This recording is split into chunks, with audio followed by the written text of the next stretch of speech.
Nah, oke, kembali lagi dengan kami di Aisin Workshop. Dan saya Arya di sini. Kali ini kita ada project nih untuk garap Honda GL100 yang akan install Mastercam BRT.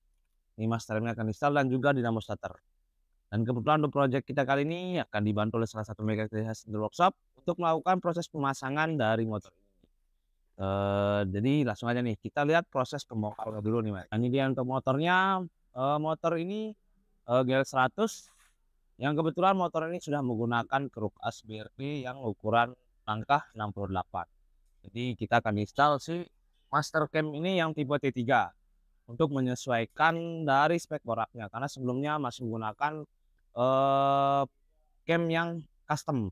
Jadi ownernya minta kita ganti menggunakan Mastercam BRT yang tipe T3. Nah, tipenya ini kita yang merekomendasikan untuk ownernya nih. Ini sedang kita bongkar untuk melakukan pengecekan di bagian mesin motor ini. Bongkar pistonnya nih. Ini kerukasnya sudah menggunakan kerukas BRT yang langkah 68. Dan ini untuk kondisi mesinnya, di kondisi bloknya masih aman. Dan untuk di bagian head di sini, ini dia. Aduh, soketnya masih bagus semua.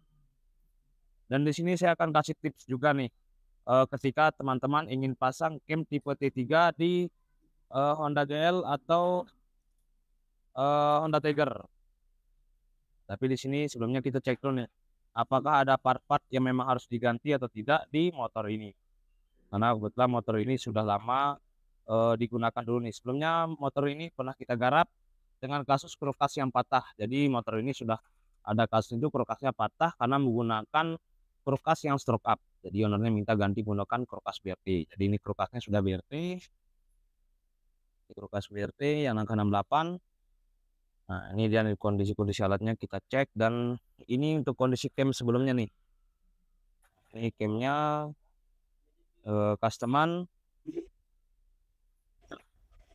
dan untuk bagian pelatuk memang sudah menggunakan roller, tapi rollernya ini yang satu paket dengan cam karena ownernya dulu beli motor memang sudah keadaan seperti ini. Jadi kita upgrade, kita mau ganti camnya menggunakan BRT yang tipe T3. Di sini kita cek nih, karena kebetulan motor ini sempat dibawa touring dan trouble di jalan, atau ownernya klepnya sempat bengkok. Jadi sini kita cek lagi nih, dan ternyata di sini untuk pemasangan per klep itu terbalik. Nah, ini bisa dilihat ini terbalik, ini juga, ini dua-duanya per klepnya pemasangannya terbalik. Bisa dilihat pemasangannya. Nah, ini bahaya banget nih apabila didiamkan seperti ini, bisa menyebabkan si per ini akan putus karena tidak kuat, karena memang posisinya ini terbalik. Seharusnya yang bagian rapat, yang progresif ini yang di bawah, yang renggangnya yang di bagian atas. Jadi ini kita akan lepas, kita akan bongkar, kemudian kita balik, kemudian kita cutting di bagian klep ini. Jadi klep ini kita cutting. Ini kondisinya masih bisa digunakan, jadi tidak ada yang perlu diganti nih. Untuk di bagian head hanya membalik posisi sipil klep. Di sini saya kasih tips juga nih, apabila pemasangan cam BRT yang tipe T3 itu tidak bisa PNP. Ini tidak bisa PNP, harus disesuaikan lagi nih untuk di bagian tutupnya. Karena bisa lihat nih untuk pemasangannya di sini itu ketika motor ini lip, di bagian pelatuk ini mentok nih. Di bagian sini mentok. Jadi harus di borcun atau di custom sedikit untuk di bagian sisinya. Sedangkan yang satunya ini masih bisa karena masih ada space. Tapi alangkah baiknya di sini kita borcun juga di bagian belakangnya. Yang bagian di borcun adalah bagian dalam sini. Jadi bagian sini di borcun, dikurangi dagingnya agar si pelatuk ini jarak mainnya lebih luas agar tidak mentok. Nah, apabila didiamkan maka pelatuknya akan cepat patah. Ini ya salah satu penyebab kenapa pelatuk roller sering patah, karena ketika pemasangan tidak memperhatikan apakah si pelatuk ini jarak mainnya sudah cukup atau tidak. Jadi sebaiknya diperhatikan lagi apakah sudah pas jarak main si pelatuk dengan lip cam ketika cam posisi lip. Jadi harap diperhatikan nih untuk di bagian bagian pelatuk. Jadi langsung aja nih kita borcon di bagian tutupnya nih.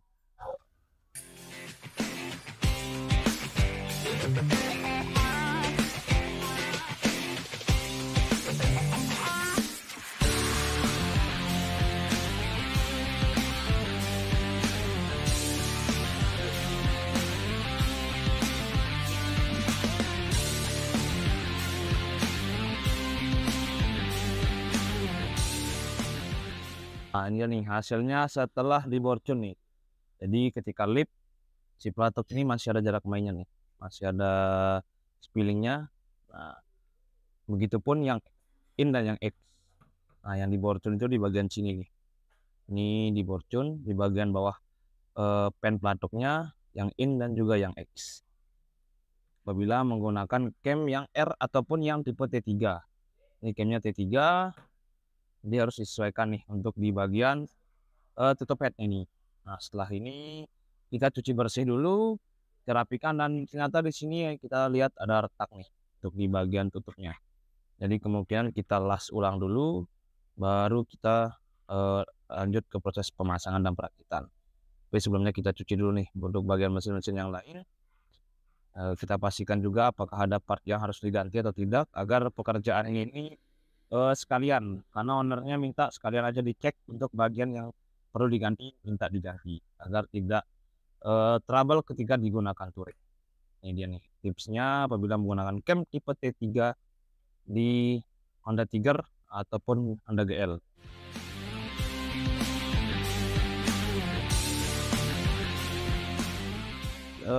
Di sini kita ganti juga nih ternyata klepnya menggunakan yang baru, karena klep sebelumnya itu di bagian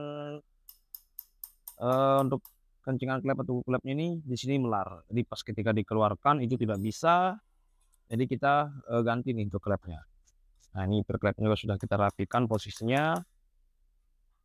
Yang awalnya terbalik kita benerin juga nih. Untuk klep di sini kita menggunakan yang NPP.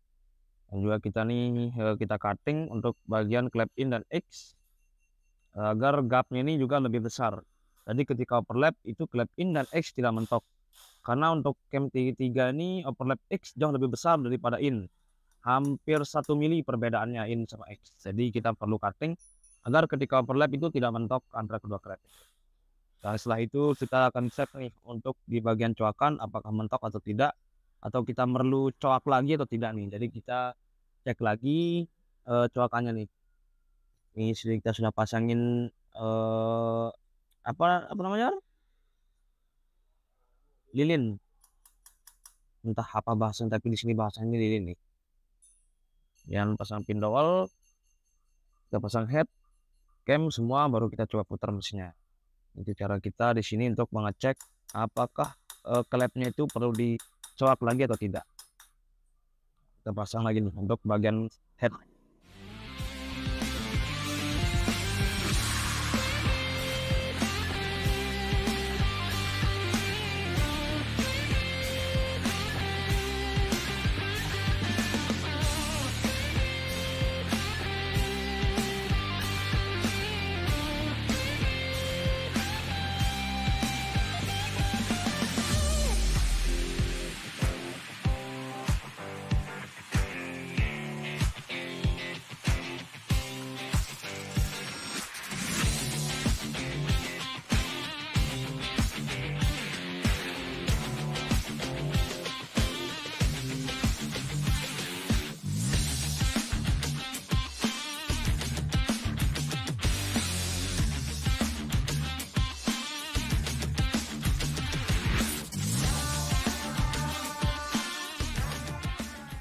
Nah, ini nih setelah kita cek tadi, ternyata di sini ada kena sedikit nih.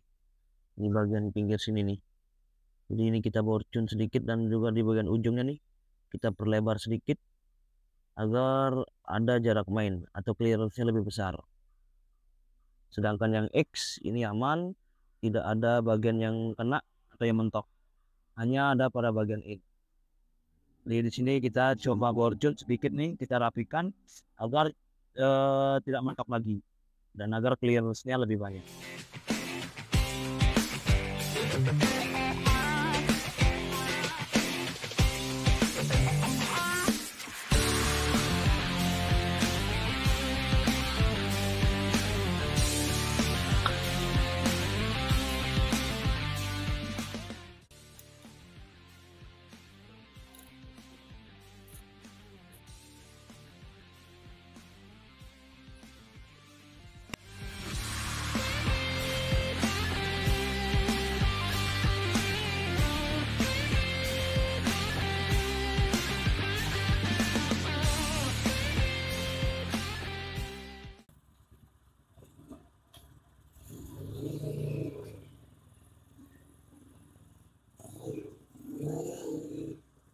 Ini motor GL-nya lanjut kita ke dyno nih.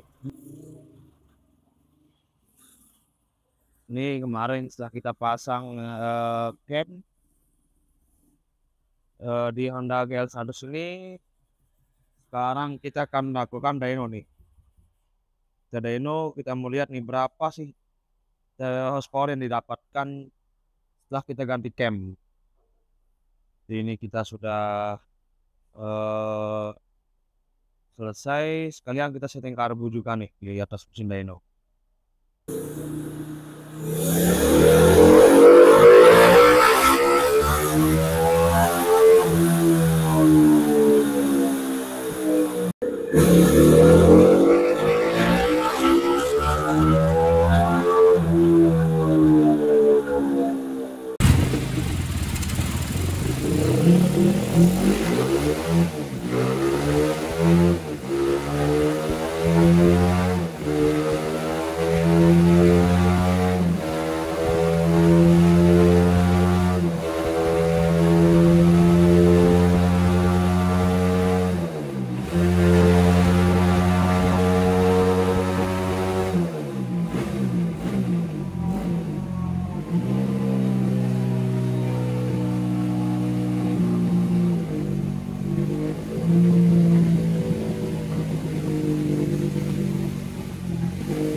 Nah ini dia nih, setelah kita coba setting karbu dan juga berapa kali setting dan juga tadi sudah kita coba tes running, tes top speednya di on dyno.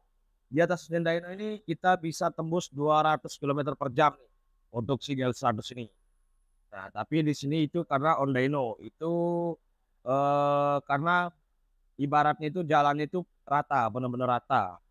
Nah, itu tanpa hambatan si GL100 ini bisa tembus 200 km per jam. Kalau di jalan raya itu sekitar 180-an biasanya, karena tergantung dari kontur jalan juga nih. Kalau menanjak atau menurun, kadang bisa kurang, kadang bisa lebih, dan juga tergantung si hambatannya. Tapi ini dia tadi setelah kita coba tes running di atas dyno dapat 200 km per jam. Dan untuk hasil dynonya di sini bisa kita lihat. Nah ini untuk AFR-nya sudah mulai bagus. Setelah kita setting beberapa kali karbunya. Nah di sini untuk tenaganya kita dapat 24,58 horsepower dengan peak power di 9.117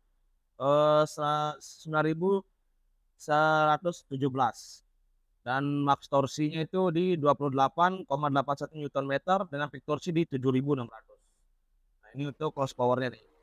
Nah kalau untuk grafiknya bisa lihat nih di sini. Nah ini dia nih untuk grafik si GL100 ini dengan horsepower 24 bisa tembus 200 km per jam. Ini kita lihat beberapa grafik, bisa dilihat top speed, acceleration. Ini dia untuk motornya. Setelah itu kita coba test drive nih. Kita gunakan di jalan gimana nih? Feeling penggunaannya motor GL100 langkah 68, Prokas BRT, Cam T3 BRT, piston standar. Pistonnya tapi kita pakai Newtek dengan kompresi kita pakai di 11,6. Di GL100 kita coba test drive di jalan nih setelah ini.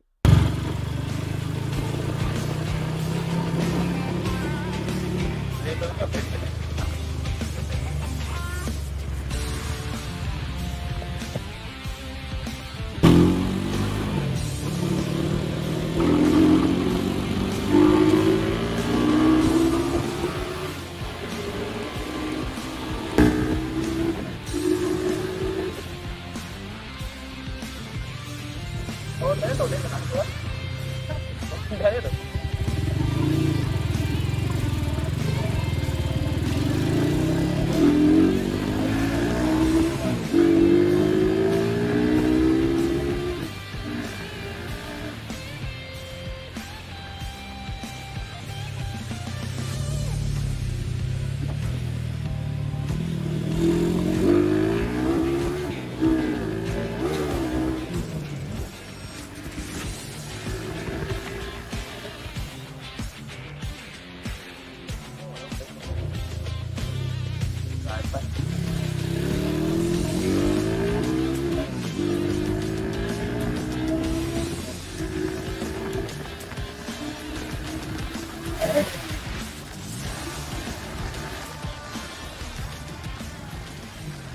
di sini videonya tentang Honda GL yang kemarin, karena kebetulan motornya sudah selesai dan sudah kita kembalikan coilernya. Kemarin hanya trouble karena bahan bakarnya habis ketika kita test drive. Tapi setelah kita isi bahan bakar, kita coba lagi, masih aman semua.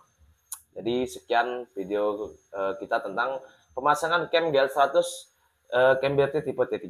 Dan untuk teman-teman nih yang mau pasang cam BRT tipe T3, bisa lihat video-video kita ini karena kita berbagi tips pemasangan cam BRT agar aman tentunya dan tidak menyebabkan pelatuk sering patah. Nah, dan kita sebenarnya juga ada project nih untuk garap GL100 lagi sebenarnya menggunakan kulkas BRT dan juga camnya, tapi camnya yang kita gunakan kali adalah cam requestan.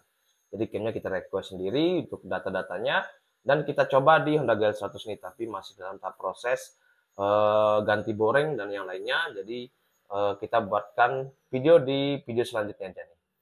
Dan sekian untuk videonya. Semoga video bisa menjadi referensi kalian untuk memilih tipe cam BRT dan juga penggunaan kulkas BRT. Dan semoga video bermanfaat dan terima kasih.